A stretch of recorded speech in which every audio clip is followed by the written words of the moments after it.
Hello, this is the TradeSite US Stocks Futures and Forex Market Preview for Tuesday, February 9th, 2021. Hope you had a good trading Monday. It was really boring. A little gap up and then flat, but we did get some stuff done despite all that. It wasn't horrible, but I wouldn't call it exciting. And I wouldn't call it anything that we're really going to hang our hat on. All right, so let's take a look at where we're at in the markets. Here's the ES front month futures contract. Daily chart of the broad market futures form. Market heading up, obviously. Another day, but again, most of the gain was a gap until the very last few minutes. Like we'll show you that in the intraday chart.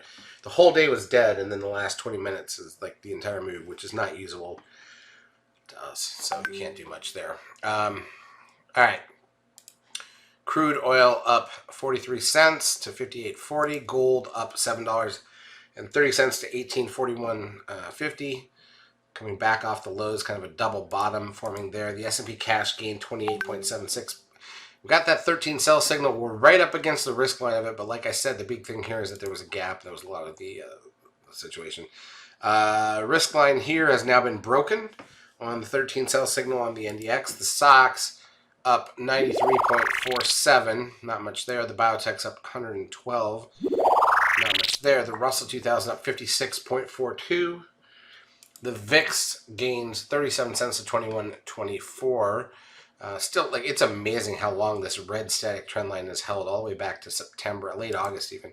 Trend closes at 0.91, puts the 10-day moving average at 1.05, which is not a signal. Advanced decline, the volume on the NASDAQ, 8.5 billion basically, which is the third highest day of all time, I believe. Oof. Advanced decline ratio on the NASDAQ plus 2,146, which is basically the best advanced decline ratio day ever, like for a whole year. If this is better than we've ever seen it, more stocks up than down, better than we've ever seen it. On the New York, it was only plus 1455, which is strong, but not the top of the list. Google loses $4.31, even though it did sweep to new highs for a minute. Apple up 15 cents, which doesn't matter much. Netflix down $2.87. Amazon down 29.21. That's kind of a blip on Amazon. Tesla up 11.19. Facebook loses $1.52. Zoom loses $8.78, but it's been back up the last couple days. Goldman Sachs gains $6.65. TLT, the 20-year bond ETF, up 65 cents off the lows. The Dow was up 237. Bitcoin now sitting at 47,000. Are you kidding me right now? Unbelievable. The squeeze is on some of these cryptos. The put-call ratio sits at 0.47. It's generating a lot of wealth somewhere. We just don't really know how or where or why.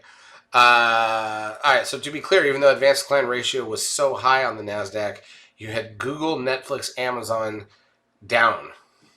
Seems weird, but it is what it is. All right, in terms of intraday action, here's the 5-minute candles.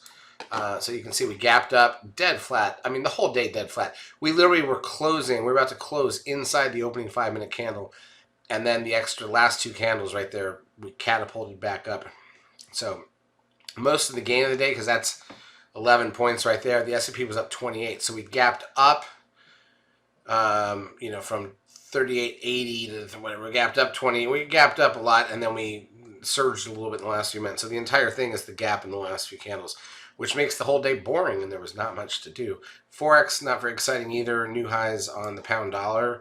But I wouldn't get all fixated on anything on the Forex side. There's just not much to talk about. So let's take a look at the economic data coming out on Tuesday here in the U.S. NFIB Small Business Index at 6 a.m. Eastern Time. JOLTS job openings at 10. Mortgage delinquencies after that, and that's it. Not much there. Should be a straightforward trading day. Charts as usual brought to you by eSignal. If you've not yet taken a trial of our services, feel free to do so. We'll help you out for a couple days. Have a great trading Tuesday.